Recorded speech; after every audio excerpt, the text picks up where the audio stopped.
आदरणीय किसान मजदूर एवं युवा साथियों, भारत विरोधी ताकतों से गहरा संबंध रखने वाला जो विदेशी महिला का पुत्र एक कांग्रेसी नेता और उसका परिवार देश के प्रधानमंत्री आदरणीय मोदी जी को सलाह दे रहे हैं, ईरान को साथ देना चाहिए।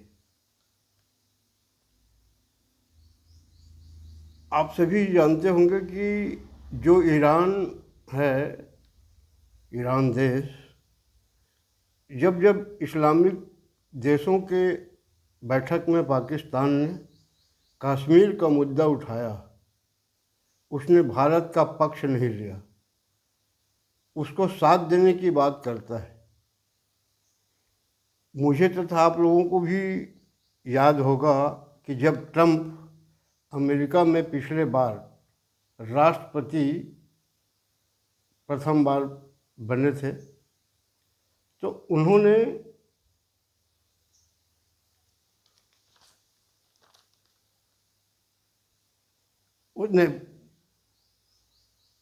बने थे उस समय भारत में कांग्रेस का सत्ता था और मनमोहन सिंह जी प्रधानमंत्री थे। तब ट्रंप ने इस्लामिक देश के दो सुन्नी राष्ट्रपति, पहला सद्दाम हुसैन जो ईरान के राष्ट्रपति थे, दूसरा कर्नल गद्दाफी जो लीबिया के राष्ट्रपति थे, उनको घर में घुस करके मारा था। जबकि दोनों देशों के प्रधानमंत्री से भारत का बहुत अच्छा संबंध था। उस समय इन्होंने अपने शासनकाल में अमेरिका के विरोध क्यों नहीं किया? आज कैसे याद आ रहा है कि अमेरिका का विरोध किया जाए?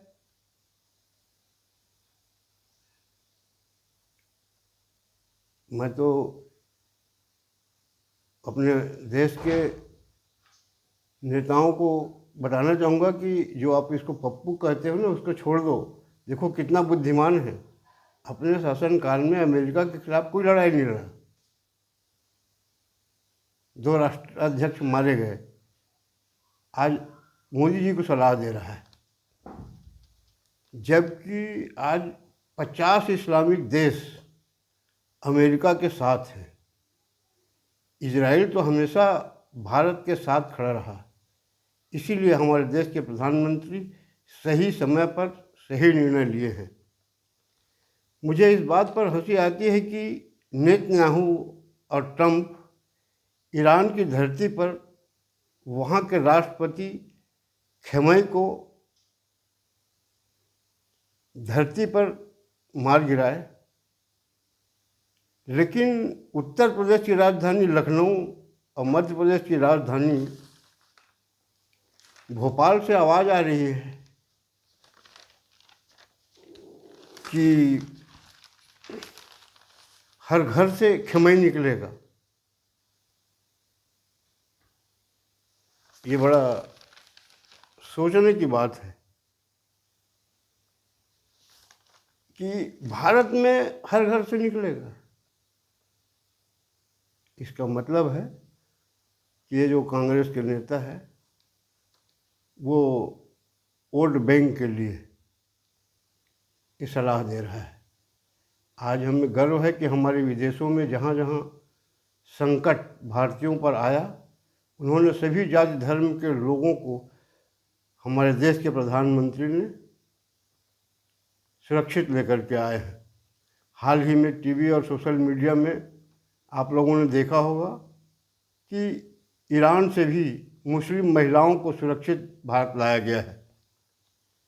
मैं तो अपने छत्तीसगढ़ के कांग्रेस के नेताओं को सुझाव देता हूँ, वो माने ना माने उनकी इच्छा है।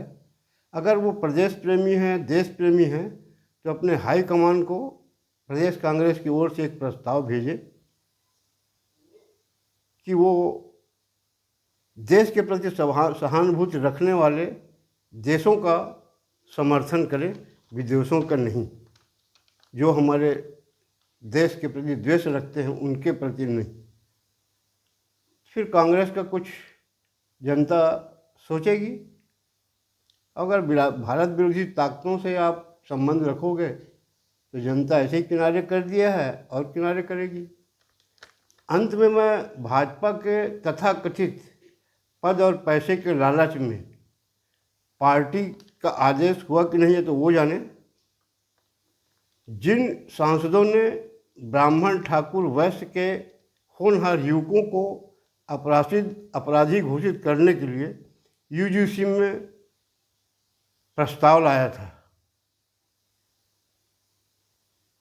ताकि ऐसे होनहार छात्रों को किसी न किसी झूठे आरोप में फंसा करके रोक दिया जाए, उनको मैं बताना चाहूँगा कि संघ लोक सेवा आयोग द्वारा हाल ही में घोषित परीक्षा परिणाम में 81 ब्राह्मण, 67 राजपूत और 31 बनिया मेरिट लिस्ट में आए हैं। पढ़ने वाला विद्यार्थी कभी विवाद नहीं करता, किसी से झगड़ा नहीं करता, मगर ये कानून बना करके क्या बताना चाहते थे? जब जाओगे ब्राह्मण ठाकुर सांसदों मतदाता के बीच में तो क्या जवाब दोगे? होनहार छात्र, आपको मालूम है ना देश में सबसे प्रथम कौन आया है? राजस्थान के अनुज अग्निहोत्री जी प्रथम आए। ऐसे होनहार छात्रों को रोकने के लिए तुम कानून बना रहे हो? संभल जाओ। आज जो देश में राष्ट्रभक्ति की भावना फैल रही थी उसको आपने तार तार कर दिया। इतना कह के मैं अपने वाणी विराम देता हूँ। धन्यवाद। जय हिंद।